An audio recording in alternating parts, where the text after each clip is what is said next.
Hi there! Ito po muli ang inyong lingkod, Dr. Ferdinand Soledad po, Assistant Medical Director ng JC. At nandito ako para muli pag-usapan natin ang ating healthy money. Ngayon po, alam natin na napakaraming tao ang napakasarap kumain. Kumbaga, hilig na talaga nila ang kumain. No? So, dito po, malalaman natin na tayo pa'y nag-gain ng weight. Okay? May kategorya tayo na overweight and obesity. So definitely. And of course, pag pinag-usapan natin yan, pag-aral sa hospital yan or sa medical, no? Ang overweight, tinanggal na. Obesity na lang. So, since obesity na lang yan, may kategorya, obese 1 and obese 2. Now, ano ho ba yung obesity? Tandaan natin na ang obesity ay isang global pandemic. Yes, hindi kayo nagkamali ng pandinig. It is a global pandemic. Bakit po? Kasi hindi lang sa Pilipinas nagkakaroon ng obesity. Marami pong bansa ang may mga taong napakaraming obese. Now, what is obesity? It is the accumulation of excess body fat. Diba? Sobra-sobra pong body fats na posibleng maging dahilan ang tinatawag nating pagkamatay or deadly effects sa ating katawan. Saan ba nakukuha ang pagiging obese ng isang tao? Okay. Unang-una po, unhealthy foods. Ibig sabihin, tayo ay mahilig sa mga pagkain hindi kailangan ng ating katawan. That's why we call it junk foods. Di ba?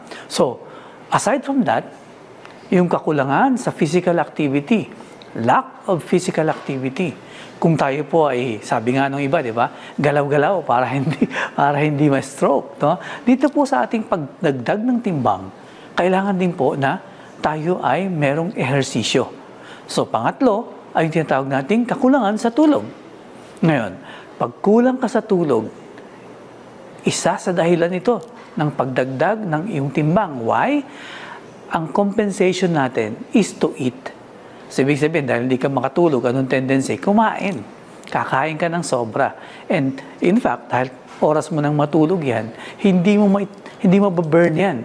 That's why nag-gain ka ng weight. And next is stress. Okay? Yung stress po ay isa rin sa pinakamalaking dahilan ng pagkakaroon ng gaining of weight. Why? There is such thing na tinatawag nating stress eating. Diba? So, ibig sabihin, pag tayo ay na-stress, kain. Na-stress na naman, kain. Na-stress na naman, kain. And therefore, hindi na po process ng katawan mo ng tama yung mga kinakain mo. At ito po ay nagiging dahilan din ng karagdagang timbang. And what else? Heredity. So, ibig sabihin po, hereditary din pala ang tinatawag nating obesity. So, ibig sabihin po, kung tayo po ay merong mga magulang, mga grandparents na medyo healthy, may tendency po, no, na tayo mismo ay pwede rin maging obese. Ayan. So, ibig sabihin pala, ang obesity namamana rin. Now, being a global pandemic, tandaan po natin na ang obesity noong 2023 po, okay, ay umabot sa 3.12 billion people sa buong mundo ang naging obese. And there is a projection that by 2035, kalahati, yes, half of the people around the world are going to be obese. Grabe. Imagine mo, kalahati ng mundo, obese. Napakatindi po niyan. And there's also a study na dito naman sa Pilipinas, no, 27 million Filipinos noong 2022 are categorized under obesity. Tandaan natin yan. No? So, hindi lang sa ibang bansa, hindi lang sa buong mundo, sa Pilipinas din. And sabi ng UNICEF, obesity affects 800 million individuals. So, lahat ng 800 million individuals na yun, all of them are at risk of having cardiovascular diseases, diabetes, and other sickness like cancer. Diba? So, sabi nga, sa obesity po, Worldwide, we're talking about worldwide, 4.72 million are actually dying or namamatay dahil sa tinatawag nating obesity. Okay? So, bakit ba mas mataas ang chance na magkasakit ka kapag ikaw ay obese? Yes, mas marami po ang chance mo na magkasakit kapag obese ka. Bakit kaya? Unang-una po, tumataas yung possibility ng cholesterol build-up. Ano po ba yun? Yung ating mga excess na taba, posible pong maging deposito yan sa iyong mga ugat, thereby creating what we call as atherosclerosis. Ano po ba yun? Hardening ng arteries. Pag tumigas po yan, magbibuild yung cholesterol sa ating mga ugat, posibleng magbara. And therefore, leading to an issue like cardiovascular disorder. What else? Nare-restrict po yung blood flow. Yes. Kapag obese ka, syempre, nagdagdag na ng taba sa ugat mo, marirestrict ang blood flow mo. Lalong-lalo na kung kayo po ay smoker. Diba? Tama po. Pag smoker kayo, mas mabilis po na magkaroon ng pagbabara ng ugat. What else? Pag mataas po ang cholesterol mo, tumataas din yung possibility ng pagkakaroon ng iba't ibang bahagi ng katawan mo na magkaroon ng dysfunction. Diba? So magkakaroon ng multiple organ dysfunction. Now, ano ba yung possibility or mga sakit na posible mong makuha kapag ikaw ay obese? Okay? Paano nagko-contribute ang pagiging obese sa mga sakit na ito? Unang-una po, pag-usapan natin, atake sa puso. Nabanggit ko kanina, okay, na ang atake sa puso, nangyayari kapag ka nagkaroon ng deposito ng taba along the blood vessels. Pwede kang magkaroon ng arteriosclerosis, hardening ng arteries. And what happens then? Yung pumping ng dugo sa puso mo, wala na. Mababawasan yun or completely wala na. And that will lead to a possibility of heart attack, heart failure. Diba? So, ibig sabihin po, yan ang number one contributor. What else? Diba? Diabetes. Siyempre, pag napakahilig natin kumain, ano yung mangyayari sa atin? Malakas ka kumain. And most of the time, no, people right now, lalo na yung mga Gen Z, ang hilig-hilig nila na tinatawag nating milk tea. Nakapatay tayo dyan. Hihirapan po yung katawan natin, no, sa pagproduce ng sapat na insulin para kontrolin yung pagdami ng asukal sa ating katawan. Hindi ka rin mahilig gumalaw. No? Yung physical activity, hindi mo ginagawa. So, definitely, mas maraming mag-accumulate na asukal sa katawan mo. Therefore, yan po ang magli-lead dun sa sakit na kung tawagin natin ay diabetes. Diba? Next is sleep apnea. Ano ba yung sleep apnea, Doc? Ito po yung pagkakaroon ng pagtigil ng paghinga natin. No, habang natutulog ka, definitely, sarap tulog mo. No? May time na parang hindi ka humihinga, yung may silently, a few seconds na wala kang paghinga. Diba? So, ano yung nangyayari dito? Mahihirapan ang puso sa pagpump. Diba? So, ibig sabihin, pag tumigil yan, hindi magiging continuous yung blood flow mo. Therefore, magkakaroon tayo ng problem sa distribution ng oxygen, hindi lang sa puso, kundi sa buong katawan. Diba? So, that's sleep apnea. Next is cancer. Ang sobrang taba sa katawan leads to cancer. Alam niyo kung bakit? Food for, carcinogens. Ibig sabihin po, yung mga cancer cells na tinatawag natin, mahilig sa taba.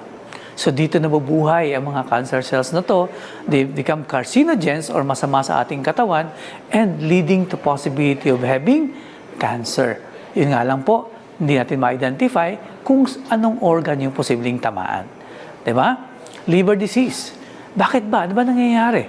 Unang-una, syempre, magkakaroon ng accumulation ng taba sa iyong atay. Pag nagkaroon ng accumulation ng taba sa iyong atay, yan ang tinatawag nating fatty liver. At pag sumusobra, pwede magkaroon ng mga komplikasyon. Most of the time kasi, alam nyo, ang isang taong may fatty liver, most of the time, hindi lang mahilig kumain ng fatty foods. Pangalawa, mahilig din silang uminom ng alak.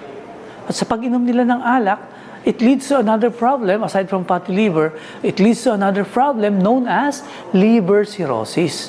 At pag napunta ka doon, pwedeng mag-lead doon sa pinaka-nakakatakot, which is, yung tinatawag nating Big C. Ano yung Big C?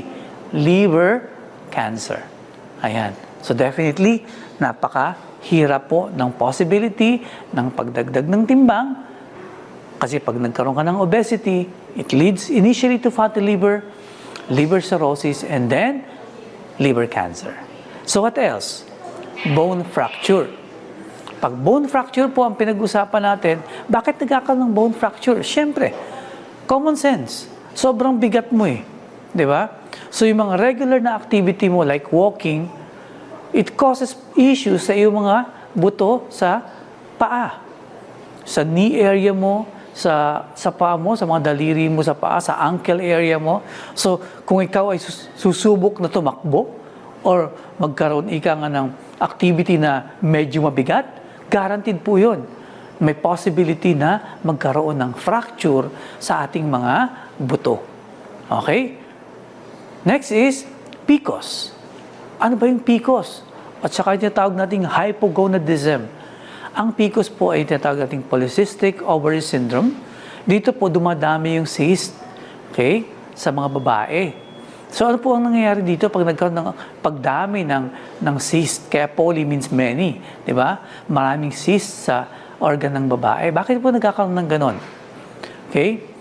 Normally, it's hereditary din. But then again, pag kayo po ay meron nito, lumiliit ang chance ang magbuntis. And at the same time, mayroon kasi kayong excess production ng androgen na tinatawag. Doc, ano naman yung sabi mong hypogonadism? Pag may hypogonadism po kasi, ang nangyayari parang yung production ng androgen sa katawan mo may problema. So may malaking issue. And actually, it's secondary to what? Okay? Dahil din sa pagdagdag mo ng excess na taba. So, obesity is another thing. Okay? So what else? May iwasan ba natin to? Pwede ba nating matanggal yung possibility na pagkakaroon ng sobrang healthy na katawan? Matatanggal ba natin yung excess na taba sa ating katawan? Yes. Pero, ito na masasabi natin. Walang synthetic way na paraan. No? Hindi healthy yun eh. So, ang pinakamaganda, yung natural na paraan. So, paano nangyayari yung natural na paraan no, ng pag-lose ng ating weight? Number 1, dapat lifestyle change. Baguhin natin yung ating lifestyle. Mag-ehersisyo ka. Di ba? Araw-araw. Di ba? Dapat matulog ka ng tama sa oras. Di ba? Kasi kung hindi ka nakakatulog, di ba? It adds to your obesity. Kung hindi ka gumagalaw, physical inactivity, problem din natin sa obesity. So therefore, matulog ka ng maaga, sa tamang oras, mag-ehersisyo ka, at kumain ka rin ng tama. Di ba? So, yun yung healthy diet na tinatawag natin. So, kapag kumakain ka ng tama, yung requirement ng katawan mo, based on the needs ng body, yung body, kailangan kasi ma-attain mo yung tinatawag nating BMI, body mass index. So, tama dapat, or sapat lang sa height mo, yung kinakain mo. Yung number of calories na pumapasok sa katawan mo. So therefore, healthy diet. So next, hindi mo nagagawa. Anong pwede mong solusyon? Kailangan uminom ka ng mga pinagkakatiwalaang suplemento. Mga trusted na food supplements. And therefore, ano ba yung best supplement na pwede natin gamitin against obesity? Di ba? So ano po yun? Ito, panoorin po natin. It all starts in the North Atlantic Ocean, where the fishing vessels are catching wild shrimp. These are the best fishing grounds, the purest fishing grounds in the world. There is no pollution or heavy metals and no mercury at all. It's used to harvest shrimp from the North Atlantic Ocean for the OmniFish product by JC Premier. This vessel is 80 meters long. It has a crew complement of 34, and they go out 1 month at a time, and after they come in, they change the crew. So they go 1 month on, 1 month on.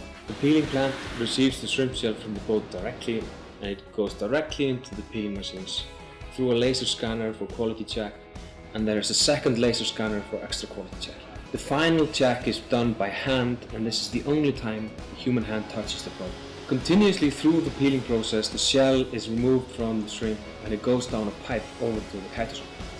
After this process, we take the chitin through our drying machine where it's dried down to 5% moisture. This is chitin, and then we deacetylate this into chitosan. It will become an active form, which we blend with succinic acid, so it will dissolve very fast in your stomach. After the chitosan manufacturing, we dry it again, so we mill it and mix it to become the product. I'm very delighted to work with JC Premier to provide you with a high quality product, OmniFit. Welcome to the good life.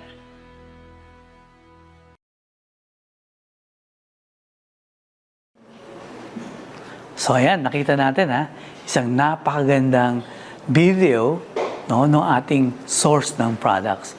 And therefore, bakit nga ba sa Iceland? Bakit ba sa Iceland kinakailangan kumuha ng napakagandang produkto na to? Unang-una, there's what we call abundant marine life. So napakarami pong marine life in that area. And second, talagang very sustainable yung tinatawag nating fishing practices nila. So ibig sabihin, maganda yung paraan ng kanilang fishing process. Diba? And what else? High quality. So napakaganda ng mga uri ng facilities na ginagamit nila para i-process itong mga marine life na to. Okay? What else? Ito pa ang isang pinagmamalaki. Ito pong area ng Iceland is pollution-free. So ibig sabihin, ang environment nila ay talagang sadyang napakaganda na walang polusyon na therefore, pag walang polusyon, napakaganda ng uri or quality ng produktong makukuha natin sa kanila. Diba? So, ibig sabihin po, pag sinabi mong walang polusyon, we get that product in its purest form. Diba? So, the chitosan that we get out of it is so pure na kapag yun ang ginamit natin, guaranteed po na very effective siya. So, fast facts. One of the biggest source of chitosan in the world and won the Geneva Convention Award is Iceland. So, kaya po, dito tayo kumukuha ng produkto natin. Okay. Now, what is OmniFit? Ang OmniFit po ay kauna-unahan and the only natural supplement na pwedeng tumulong sa ating katawan against obesity. Unang-una, it is 100% pure kasi galing nga sa Iceland, natural, and sobrang mataas ang kalidad ng produkto na to. Okay? It has the best and purest form of chitosan o yung tinatawag nating fat binder. Diba? Wala kang ibang pwedeng pagkunan ng ganitong uri ng chitosan kundi sa Iceland lamang, and it's the best fat binder that we have at nasa OmniFit natin yan. So, it also has inulin fiber. Ano ba yung inulin fiber? Ito po ay galing sa isang chicory root. It's known as prebiotic, no? Na kasama, ika nga dun sa ating chitosan para mas maging maganda po ang pag-absorb, okay, ng ating chitosan sa katawan, and at the same time, yung ating mga good bacteria will work together with it. No? So, gaganda ang bowel movement mo with this, and therefore, okay, kapag natural ang chitosan and inulin fiber mo, present yan, very effective yan as a fat binder sa ating katawan. And the role of helping our kidney, the role of helping our liver, di ba? Okay na okay po yun. So, magiging maganda ang function, yung yung hand-in-hand working ng ating liver at ng ating kidney, magiging maayos po. So, therefore, walang fatigue, hindi ma-overworking ang ating kidney, and ang outcome will be better. So, ibig sabihin po nun, we get the optimal function of our kidney. Ayan, ang ganda, di ba? So, what does OmniFit do to your body? Di ba? Ano nga bang ginagawa nito sa ating katawan? Eto, panoorin po natin ulit. Ha? So, ibig sabihin po, eto po, meron tayong baso, malinis. Lagyan natin ng oil or mantika. Di ba? Yung mantika po, ito yung mga kinakain natin. Representation ng mga kinakain natin na high in fats. And dito po, makikita natin kung paano ang ating chitosan with inulin fiber will work on it. Di ba? Tingnan nyo. Ibubuhos natin yung ating, from our capsule, we open it. Di ba? Yan, ilalagay natin siya. And therefore, no, kapag nailagay na natin siya, look, obserbahan po natin. In a matter of few minutes, i-absorb ng ating chitosan with inulin fiber yung lahat ng fats na yan. So, ibig sabihin, maa-attach. So, pag nagkaroon ng attachment, may tatapon ng ating katawan yung taba. When we do physical activity, when we take in nutritional foods, diba, makokontrol natin yung pag-accumulate ng taba sa ating katawan. Diba? So, hindi ba maganda yon? So, ibig sabihin po, by simply taking the product on a regular basis, we control the possibility of accumulation of excess fats in the body. Ayan, di ba? So, maganda po ba yon? Yes na yes. At dahil maganda po siya, eto po, tatawagin natin ang isa nating partner para matulungan naman kayo kung paano nating may share ang ating produkto sa lahat ng mga tao. Eto po, tawagin natin si Director Jeff Ang. So ngayon po, meron po akong ibibigay na tip po sa inyo. Kasi kanina, sa dinami-dami ng mga pinakinggan natin, no, kung paano po tayo makakaiwas sa kondisyon ng ng pagiging obese, di ba? OmniFit po yung solusyon. At nakikita po natin yung mga iba-ibang dangers na meron po na pwede po mag-contribute sa pagiging obese po. Ngayon naman, bibigyan ko kayo ng tip, di ba? Kung paano naman tayo kikita ng maganda gamit ang produktong ito. Alright? So, paano ba tayo kikita ng maganda gamit ang produktong ito? Siyempre, based sa ating natutunan at na-experience natin sa produktong ito, maganda po na ikwento din natin sa ating mga kaibigan, kamag-anak at kakilala. Kasi alam natin, marami tayong kaibigan, kamag-anak at kakilala na gusto rin pong magpapayat. Tama? Or gusto rin pong maging healthy lalo. No? Or yung tipong may condition na dahil sa sobrang katabaan, no, may mga condition na rin po tayong nabanggit. Mas maganda ma-share natin to sa kanila. No? Hindi lang po para mabentahan sila, pero at the same time, ma-experience rin po nila yung pagbabagong maganda mula sa benepisyong hatid ng OmniFit. So, kapag kayo po ay nagkwento ng produktong ito, no? Or nag-demo, ika nga. At kapag may nagtanong sa inyo, magkano ba yan, yung produkto na yan, di ba? So, ano po yung pinakamagandang sagot? Ito lang po ang sagot natin dyan. Kapag darinig nyo po sa inyong customer na maganda yan Jeff Kaya lang, Jeff, tanong ko lang gusto kong magpapayat. Di ba? Magkano ba yan? Di ba? Ngayon, etong sagot natin dyan. Ang pinakamagandang sagot natin is, alam nyo ma'am, di ba? Sa ganda at dami ng benefits, meron itong OmniFit. Mas mura pa rin ito kaysa magkasakit tayo at ma-ospital. Kung gusto mo magpapayat, huwag ka nang gumastos sa iba pang pagpapapayat dahil ang OmniFit ang pinaka-effective na pampapayat at sulit na sulit to para sa iyo. Diba? So, yun yung ating pwedeng isagot sa kanila. Okay? So, ngayon, pangalawang tanong naman, saan ba tayo makakabili ng OmniFit? Diba? Yun yung maganda. Kasi, alam nyo guys, karamihan ng mga tao, kaya nila tinatanong yan kasi interesado na sila. The usual cause kasi kung bakit hindi sila bumibili is that, ay malayo. Diba? Ay, hindi accessible sa akin. Pero, alam mo, JC made it very convenient for all of your customers. Ang sagot natin dyan, iyan po ang maganda. Mabibili mo ito online sa ating shop link at pwede pa itong i-deliver sa inyong bahay. Wow! O, di ba? Imagine mo yan, no? Pag narinig nila yun, online pwede mag-order, tapos pwede pang i-deliver sa aming bahay. Aba, add to cart na yan. Di ba? Ang tanong naman meron ako mga kaibigan at kakilalang mga Muslim, di ba, na alam ko makakatulong din na malaki sa kalusugan nila. Pwede ba yan sa mga kapatid natin Muslim? Yes, no? Pwede po. Kasi ang OmniFit po ay halal certified.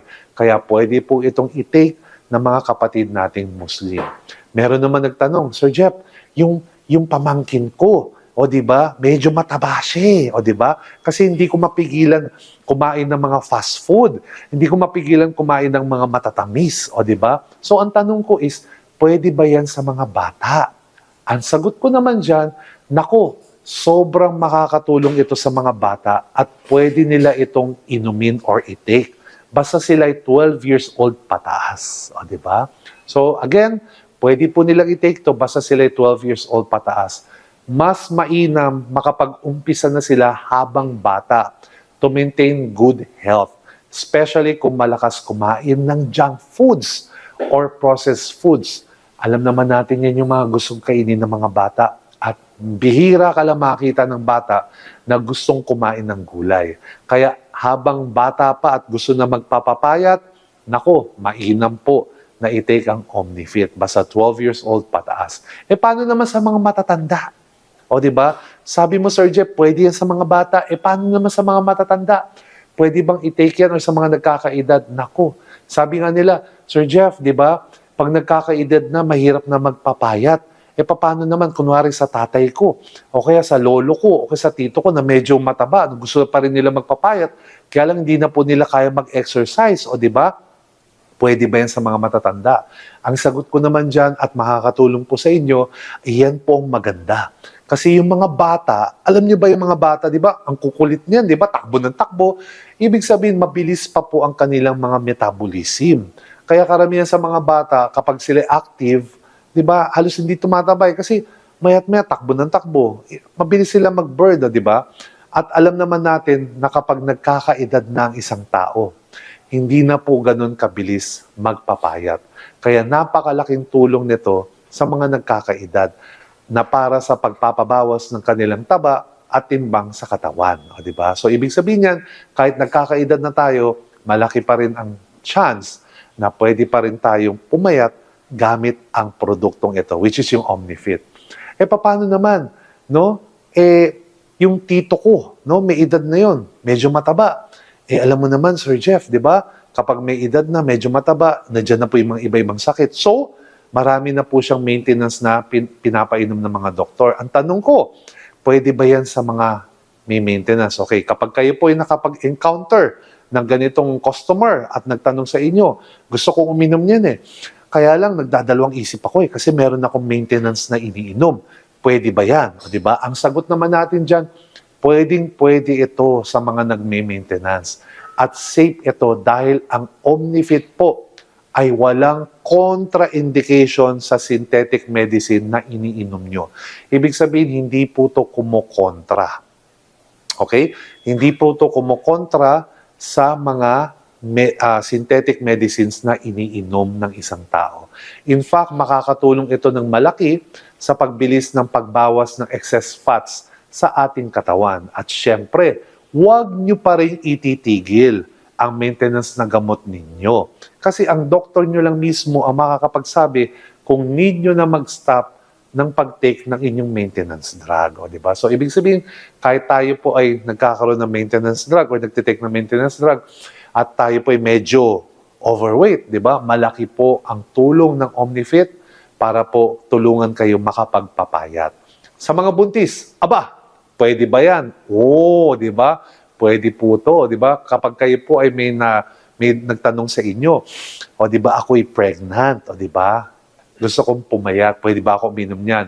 Ang sagot natin dyan, guys, definitely, kasi maganda ito para sa mga mommies, mas mabilis silang papayat after mga kapag sila po'y uminom ng OmniFit.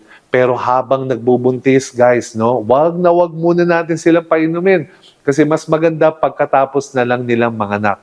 Dahil tutulungan ng Omnifit mabawasan ng excess fats mula sa kanilang pagbubuntis at maibalik ang dati nilang figure. Wow, di ba?